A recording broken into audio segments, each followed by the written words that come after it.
Olá, está no ar mais uma edição do Justiça do Trabalho na TV, produzido pelo TRT de Santa Catarina. O número de ações envolvendo a saúde mental do trabalhador vem crescendo nos últimos anos. Dados do Instituto Nacional do Seguro Social, INSS, revelam que os transtornos mentais estão entre as principais causas de afastamento por mais de 15 dias de trabalho. Mas como provar que a causa do problema está ligada às atividades profissionais? Qual a responsabilidade do empregador? Para tratar do assunto, está conosco o juiz Rodrigo Goldschmidt, do TRT de Santa Catarina. Mestre e doutor em Direito, nosso convidado é professor da Universidade do Extremo Sul Catarinense. Doutor Rodrigo, seja bem-vindo mais uma vez ao nosso programa. Obrigada pela presença e para falar um tema tão importante que é a saúde do trabalhador, né? A saúde mental do trabalhador. De um tempo para cá, então, vem crescendo o número de ações envolvendo essa problemática, assim como os afastamentos causados por transtornos mentais em função das condições aí de trabalho. Diante disso, como que o judiciário vem se mobilizando para enfrentar esse problema? Pois bem, o judiciário, a primeira preocupação que ele tem que ter sobre esse assunto é justamente se capacitar, né? Os juízes, os servidores, os peritos, eles têm que buscar, né, informações, esclarecimentos sobre esse problema que vem realmente, como bem colocaste, crescendo, né, e ganhando corpo, e também começam a ser pleiteadas ações de indenização, de reparação civil, envolvendo o adoecimento mental e a incapacidade do trabalhador, né? Então, a capacitação ela é central nesse momento.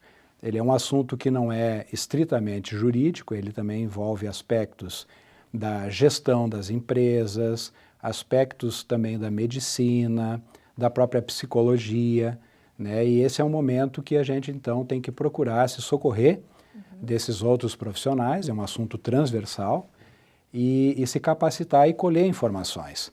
O juiz também tem que ter um bom diálogo com o seu corpo de peritos, né? Porque o juiz se vale muito da prova pericial nesses casos, e ele tem que manter uma conversa estreita com seus peritos para saber deles, né, a questão da realidade das empresas locais, como é que está sendo o número de ocorrências, né, de adoecimento mental dos trabalhadores, também avaliar a capacitação deles, né, algum curso mais específico, mais detido, para que o trabalho pericial ele seja mais produtivo e mais esclarecedor sobre esse tema.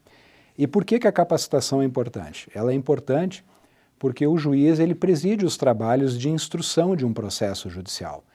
E ele tem que ter as informações necessárias até mesmo para conduzir, né, o depoimento de uma testemunha, fazer bem as perguntas e entender bem esse fenômeno, né, e para depois na sentença poder, né, fazer a dosimetria, poder equilibrar bem a sua sentença e também alguma outra medida paralela, né, como ofícios ao Ministério Público do Trabalho, consultas a determinadas entidades para obter mais e melhores informações. Então, eu acho que a bandeira mesmo é essa, é a capacitação. E não é por menos que o Tribunal Superior do Trabalho elegeu esse tema como o tema do Programa Trabalho Seguro. Exatamente. E incentivando, né, as escolas judiciais e também a sociedade civil a tomar conhecimento, né, a se envolver com essa temática e contribuir, né, não só para ações reparatórias, mas quem sabe ações preventivas, né, para não deixar agravar ainda mais essa parte do adoecimento mental do trabalhador.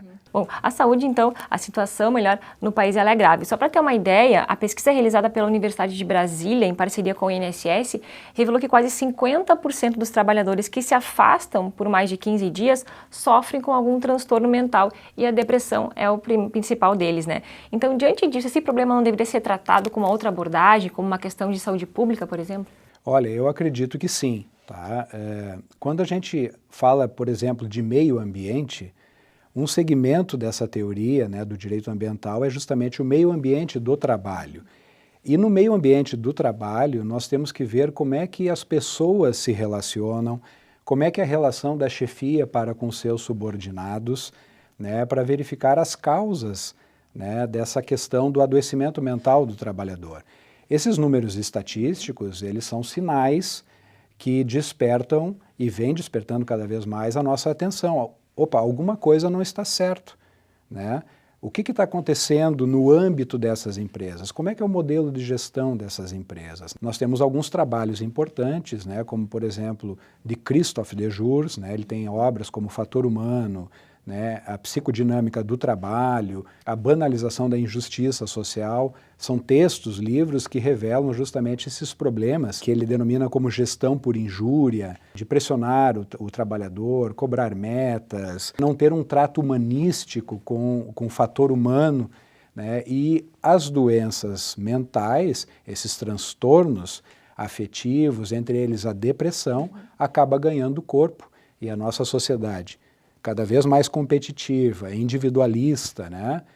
Todos esses fatores reunidos acabam contribuindo para o aumento desses índices e, consequentemente, a incapacidade laboral desses trabalhadores, que geram custos para o governo, para a Previdência e também, logo ali na frente, ações judiciais e ações até reparatórias.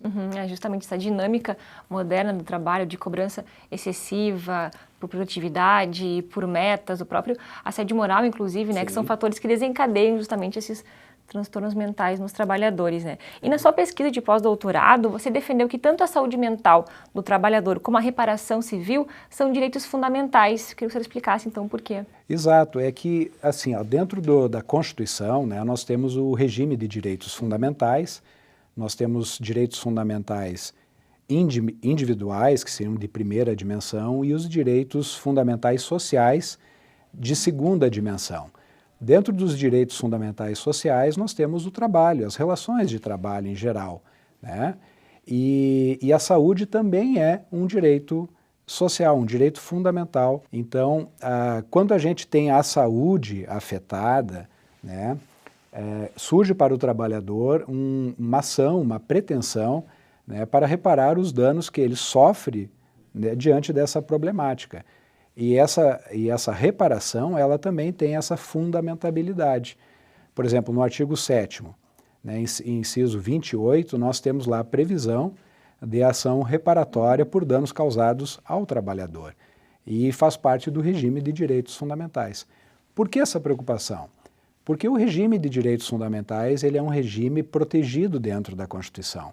Ele goza de algumas garantias, algumas proteções, como, por exemplo, eles estão ao abrigo da cláusula pétrea, eles não podem, por conseguinte, eles não podem ser objeto de reforma constitucional, eles têm prevalência sobre outros direitos, inclusive orientando a interpretação, a hermenêutica dos chamados direitos infraconstitucionais.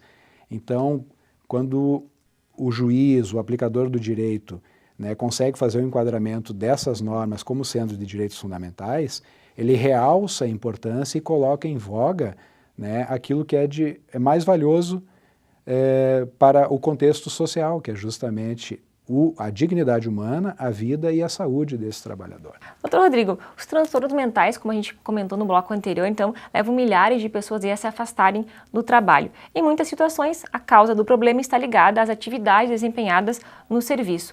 Mas em outras, as condições de trabalho podem agravar um quadro já pré-existente. Por exemplo, né, como identificar essas situações?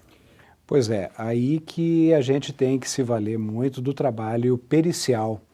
A capacitação do magistrado vai ajudar bastante ele a conduzir uma audiência, fazer perguntas mais acertadas sobre esse tema, mas de forma fundamental o perito é que nos auxilia nessa tarefa de identificar se aquele transtorno ele é um transtorno congênito, se ele é pré-existente, então, ou se ele foi adquirido em decorrência do labor, da atividade laborativa, ou ainda essa terceira situação que ele existia, mas foi agravado.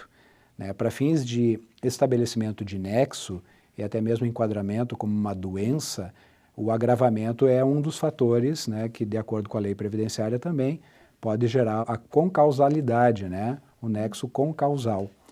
Então, esses fatores, basicamente, eles têm que ser revelados justamente pelo profissional da área, né, que tem capacitação.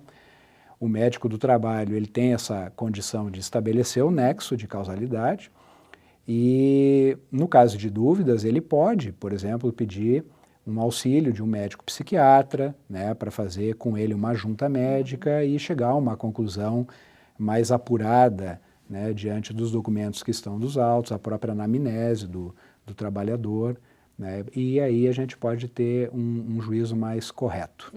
Eu só queria que você explicasse para a gente o que é exatamente o concausa. Concausa é quando o trabalho é uma das causas do surgimento da patologia ou do seu agravamento, né? E essas questões de transtornos mentais, né, a saúde mental do trabalhador, é daquelas que quando a gente analisa um laudo, muitas vezes vem dizendo que, por exemplo, a depressão, né, o transtorno bipolar é multifatorial, tem causas múltiplas, pode ser uma relação familiar não equilibrada, um impacto, uma perda que esse trabalhador teve, não necessariamente no trabalho, mas no âmbito da sua família, e pode ser também, por exemplo, um assédio moral no ambiente de trabalho, né? Falando assim hipoteticamente. Então, quando o trabalho contribui como um dos fatores, nós já temos essa concausa, ela é uma causa que se agrega a, digamos assim, esse agravamento da condição de saúde, essa incapacidade do trabalhador. Daí a importância também não só do juiz, mas também do perito ser capacitado para conseguir, então, diagnosticar, fazer um diagnóstico complexo como esse, né? Exatamente. E eu até, fazendo um parênteses aqui, como é importante a capacitação, recentemente o Tribunal Regional do Trabalho da 9ª Região ofereceu um curso que se chama Transtornos Mentais do Trabalho e Atuação do Perito. É um curso de 30 horas a aula, que foi também ministrado na modalidade de distância, que era justamente para esclarecer os magistrados assim, dos principais transtornos mentais, como, por exemplo, o transtorno bipolar, o espectro do autismo, né, a depressão, a síndrome de burnout, né, para esclarecer o magistrado dessas diversas doenças, essas afecções da saúde mental do trabalhador e como é que o perito pode, digamos assim, ajudar, né, o magistrado e as próprias partes no esclarecimento desse problema, né, com todas as etapas da perícia, a entrevista, análise de exames, a própria entrevista dos familiares. Às vezes a incapacidade é de tal monta que a gente vai ter pistas, dados a partir do depoimento dos familiares do trabalhador e não propriamente do trabalhador. Então são coisas, por exemplo, que eu não sabia. E esse curso, ele acabou revelando e dando mais esse cabedal para a gente. Então, realmente é um assunto bastante complexo e vai exigir maior dedicação, com certeza, dos magistrados, né? Bom, então comprovado, né, que o adoecimento mental tem relação com o trabalho, mesmo no caso de ser uma apenas das hipóteses causadoras, né? O trabalhador já faz jus a uma indenização, então. Sim, ele pode pedir, né, uma reparação civil. Dentro dessa teoria nós temos danos patrimoniais e extrapatrimoniais, né, e dentro dos patrimoniais, por exemplo, pode estar a incapacidade para o trabalho, que gera o direito a um pensionamento, né, ele pode ter a necessidade de ter um cuidador, algum outro tipo de amparo. Isso são danos indenizáveis. Na área dos chamados danos extrapatrimoniais, ele pode ter um dano oriundo da afetação da sua intimidade, da sua honra subjetiva, que gera o dano moral, né? Ele pode também estar incapacitado de estabelecer relações de convivência com a sua esposa, com seus filhos e até mesmo com os seus amigos, os núcleos de relacionamento. Isso gera o chamado dano existencial. Então, dessa problemática saúde mental do trabalhador, que pode afetar a própria capacidade laboral, pode surgir toda essa ordem de danos que comportam reparação civil, comportam uma indenização. Bom, o senhor comentou no bloco anterior também sobre o papel da prevenção, né? Então eu pergunto, em que casos cabe à empresa promover o acompanhamento psicológico dos seus trabalhadores? Pois é, então nós temos aí vários fatores importantes. Na legislação trabalhista, a gente tem o chamado exame admissional, os exames periódicos, os exames de retorno, de eventuais afastamentos que o trabalhador tem. Esses exames não é para menos, eles ajudam muito o gestor, o empresário, a saber a quantas anda a saúde dos seus trabalhadores. E é justamente para ter um diagnóstico e um tempo de reação, de mudança de postura. A conversa permanente, né, dos gestores com seus subordinados, né, para saber como é que está o modelo de gestão dentro da empresa, um olhar do médico do trabalho, do técnico de segurança do trabalho, tudo isso pode dar elementos para o empresário, para o gestor, tomar medidas preventivas, né, não deixar que esse problema se agrave.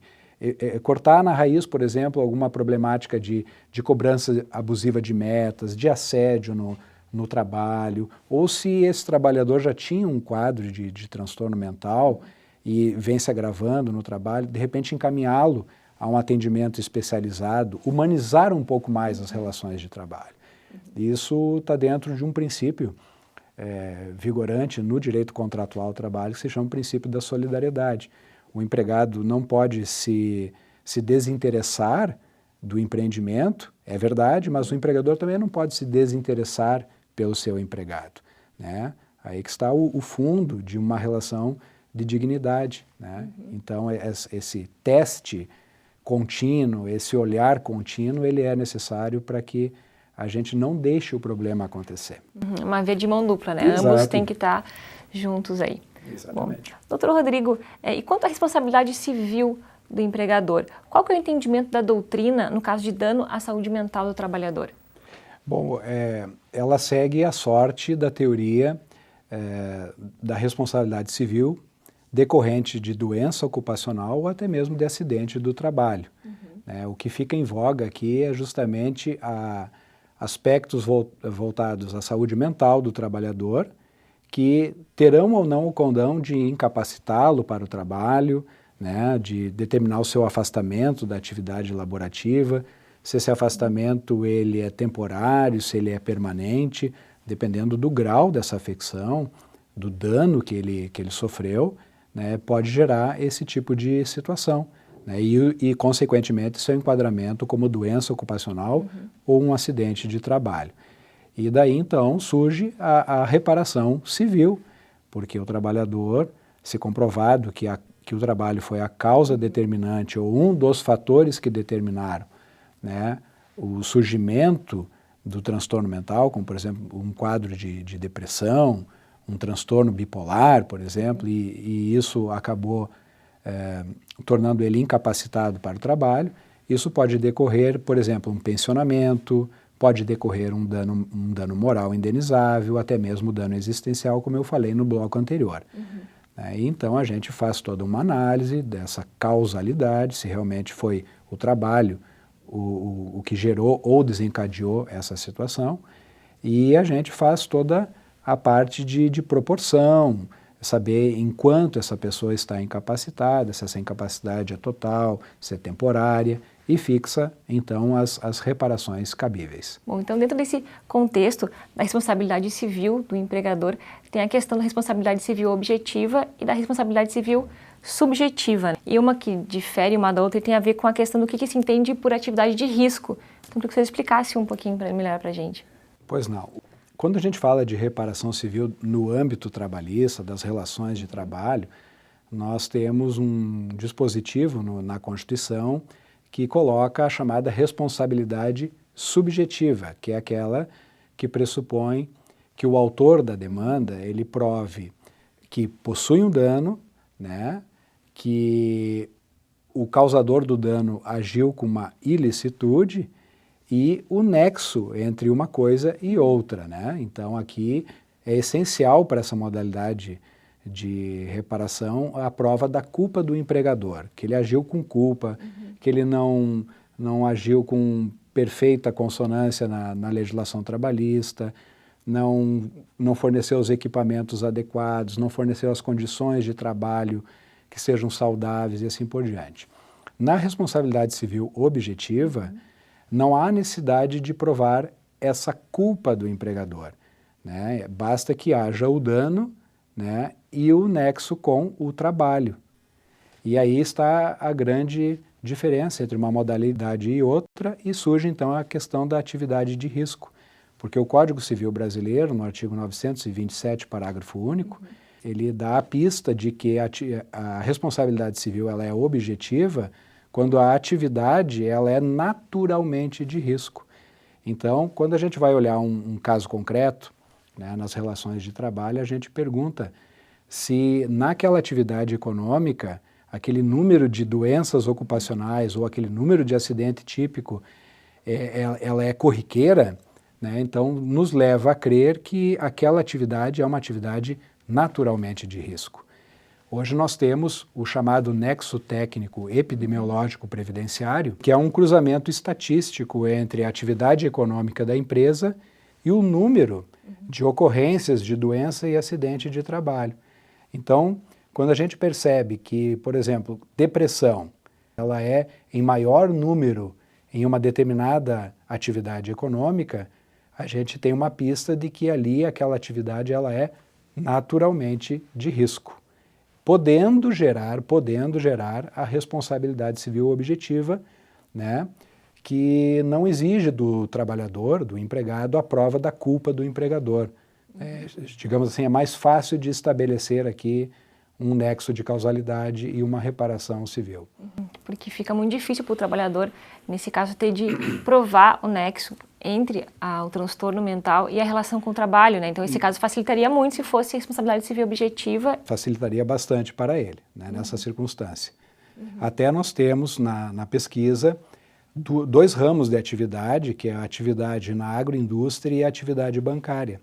Se a gente pegar um número de afastamentos por causa de depressão no trabalho, os índices de afastamento nessa atividade agroindústria e na atividade bancária são bem superiores se comparados com outras atividades de outros ramos da economia. Então ali nos leva a crer que essas atividades, por fatores organizacionais, até mesmo de estrutura ambiental, né, elas geram mais corriqueiramente esse tipo de problema, no caso a depressão, o que leva à ideia da responsabilidade civil objetiva. Então o empregado já sai ao menos com uma presunção favorável de que aquela depressão que ele tem, né, possivelmente decorreu daquele trabalho, daquela má organização do trabalho ou de algum problema decorrente do trabalho. Bom, e nos casos dos transtornos mentais, então, já há uma possibilidade de ser usado o nexo técnico epidemiológico, como o senhor mencionou antes? Há essa possibilidade, justamente a partir desses dados estatísticos, né? Porque ele nos dá aquela pista do que é uma atividade naturalmente de risco. Então, a gente parte do pressuposto que aquela situação, aquele transtorno mental, ela é decorrente ou teve o trabalho como um dos fatores do seu agravamento, até mesmo do seu surgimento. Não é uma prova absoluta, mas ela é um indício, uma presunção de que pode ter decorrido dali, né? Então o empregador, a princípio, terá que fazer uma prova em contrário. O laudo técnico vai ter que evidenciar uma realidade diversa, né, para que a gente chegue a uma conclusão também diversa. Bom, doutor Rodrigo, infelizmente o nosso tempo chegou ao fim. Esse assunto realmente gera muito debate e polêmico, um fenômeno novo aí, um desafio para os magistrados, então, essa área da saúde, né, do trabalhador. Obrigada pela participação, pela presença. Eu que agradeço a oportunidade, é um assunto em construção, né, e a gente vai se dedicar, se debruçar ainda mais sobre isso e estamos sempre prontos e à disposição. Muito obrigada. Hoje conversamos com o juiz do trabalho, Rodrigo Goldschmidt, sobre transtornos mentais relacionados ao trabalho e as possibilidades de indenização. Nos vemos no próximo programa. Até lá!